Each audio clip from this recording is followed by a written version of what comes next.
Hello, my friends. Good evening and welcome to the RedEye10s International Play Festival. Tonight you will be seeing 6 original 10-minute plays. Vincennes University is pleased to be one of the 10 international hosting sites for this annual event.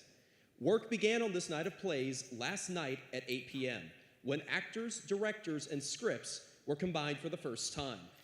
And now, 24 hours later, we are ready to show you what can be achieved with a great group of people who love theater. We have been rehearsing all day, and we are so excited to share all of our hard work with you. 2 of our host sites have already produced these plays. The International School in Stuttgart, Germany, and the Rabbits Riot Theatre Company in Ireland have wrapped up their performances. You can go online in the next few days at www.redeye10s.com to view all of the shows. Once the Eastern Time Zone hosts are finished, the RedEye10s Festival moves to Overland, Colorado, onto our host sites in California, and then finishing up in Japan. So starting off tonight's program is The Go-Between. This was written by Roy Proctor, and it was based on the short story By Courier, which was written by O. Henry. The play features Jordan Westner as she, Sean Spurlock as he, and Sam Lowe as the boy. It was directed by Andrea Schurter from the Old Town Players right here in Vincennes. The setting is Central Park, 1908. Without any further ado, let's begin.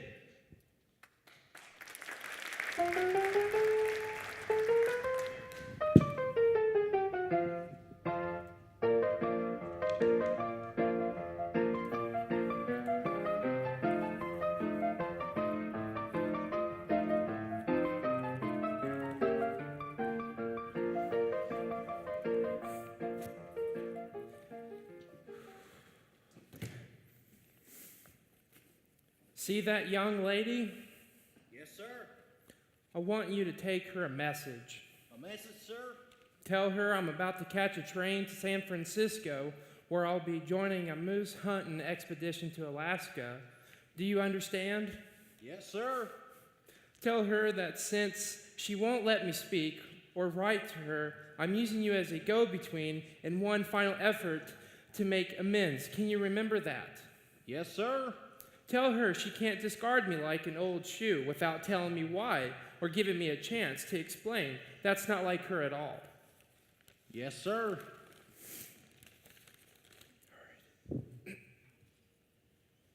Tell her I've disobeyed her in her injunctions because I think deep in her heart she wants to see justice done.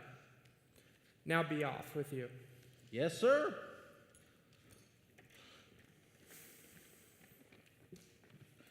Lady, that gent on the other bench there sent you a song and dance by me. If you don't know the guy and he's trying to do the Johnny act on you, say the word and I'll call a cop in 3 minutes. If you do know him and he's on the square, I'll spill you a bunch of hot air he sent you. A song and dance? That's a new one in the troubadour line. I used to know the gentleman who sent you, so it won't be necessary to call the police. Go ahead, do your song and dance. But not too loud. It's too early in the year for open-air vaudeville. We don't want to attract attention. You know what I mean, lady? It ain't a vaudeville turn, it's a wind. He told me to tell you he's got his collars and cuffs and that grip for a scoop clean out to Frisco. Then he's going to shoot at snowbirds in the Klondike. He says you told him not to send around no more pink notes, nor come hanging over the garden gate. And he takes this means of putting your wise. He says you refereed him out like a has-been. Says you ain't ever given him a chance to kick the decision. Says you swiped him and never said why. Tell him that I have studied my heart as well as one can. I know its weaknesses as well as its needs. That is why I decline to hear his pleas, whatever they may be. I do not condemn him through hearsay or doubtful evidence. And that is why I made no charge. But since he seems bent on hearing what he already knows, you may tell him again. Are you sure you're understanding what I'm telling you? Yes, ma'am. Tell him I entered the conservatory that evening through the back door to cut a rose for my mother. Tell him I saw him with Miss Ashburton beneath the pink rose bush. The picture was pretty, but the pose and dress commission of him and Miss Ashburton could lead to only one conclusion. I didn't just leave the conservatory that night. I left the rose, and with it, my hopes and dreams for a future husband. Do you understand? Yes, ma'am. Well, you may take that song and dance to your impressiono. I'm Sean, one word, lady. Jux, put me wise on that, will you? Juxtaposition, or you may call it probicuity, if you like. It means too close for comfort to maintain an ideal. Now go. Yes, ma'am. Well, The lady says that she's on the fat act that gals is dead easy when a fella comes spilling ghost stories and trying to make up. That's why she won't listen to no soft soap. She says she caught you into act, hugging a bunch of calico in the hothouse. She sidesteps at the end to pull a posy, sees you squeezing the other gal to beat the band. She says it looked cute, all right, but it made her sick. She says you better get busy and break the train.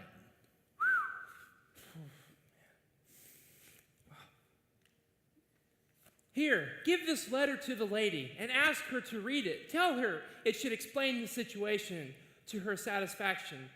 Do you understand? Yes, sir. Tell her that if she had mingled a little trust with her conception of the ideal suitor, much heartache might have been avoided. Tell her that the loyalty she prizes so much in me has never wavered. Are you sure you can tell her all this? Yes, sir. Tell her I'm waiting for an answer. Now go. Thanks for your trouble. Off with you. Yes, sir. The gent says you put a bum rap on him without no cause. He says he's no bum guy. Lady, you read that letter, and I'll bet he's smelling sweeter than that rose you're left in her hothouse. Dear Dr. Arnold, I want to thank you for your most kind and opportune aid to my daughter last Friday evening, when she was overcome by an attack of her old heart trouble in the conservatory at Mrs. Waldron's reception.